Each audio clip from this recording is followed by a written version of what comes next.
A gente conversa sobre isso agora com o Dr. Antônio Carlos Verzola, que é advogado especialista em Direito Empresarial e Mercado de Capitais, sócio da BB Move Advogados. Obrigado, doutor, pela presença aqui e boa noite. Boa noite, Vitor. Muito obrigado pela oportunidade. Ô, doutor, daquilo que foi anunciado, o senhor imagina que vai transcorrer tranquilamente esse processo de reembolso? Todo mundo que teve prejuízo com o Master vai receber devidamente o dinheiro agora? Sim, eu não tenho dúvida disso não, Vitor.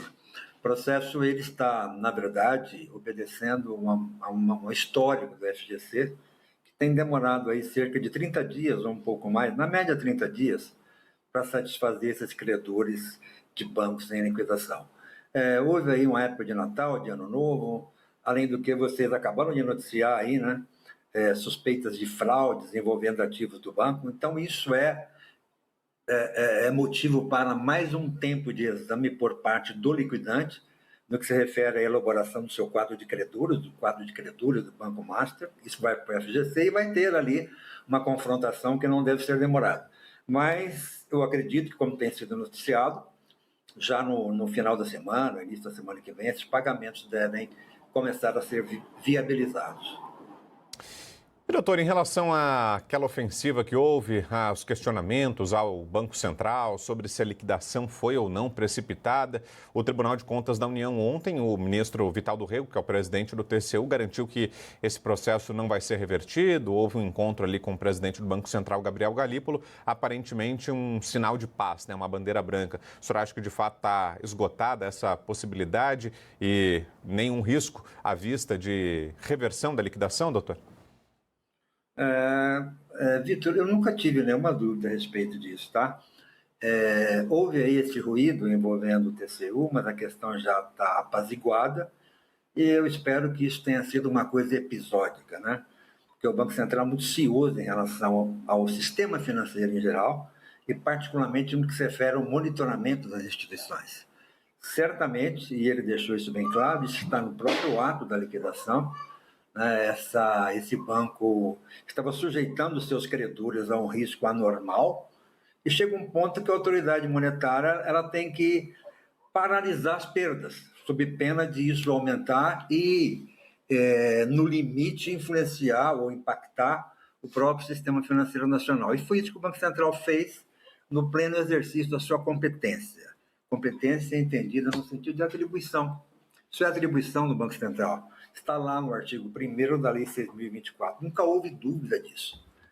E não teria como alguém reverter essa decisão. Então, acho que as coisas foram conduzidas, chegou-se a um consenso, mas eu acho que o precedente deve ficar só em um precedente.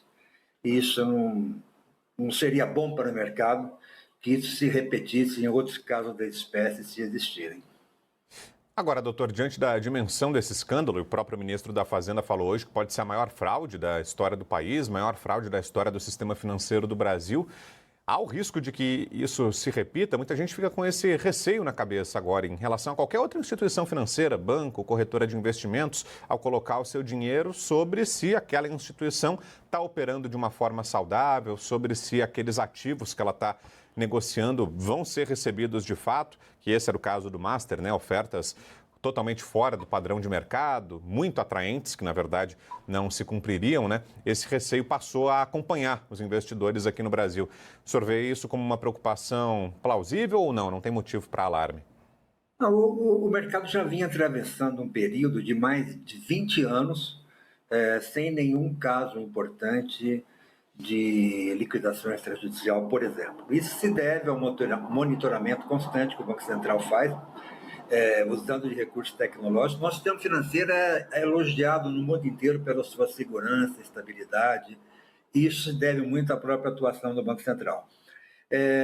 Evidentemente, não se pode garantir que nenhum outro caso acontecerá, mas eu acho que isso, nessa perspectiva histórica, eu não acredito. Eu quero confiar, e as pessoas devem confiar no nosso sistema financeiro, que ele é saudável.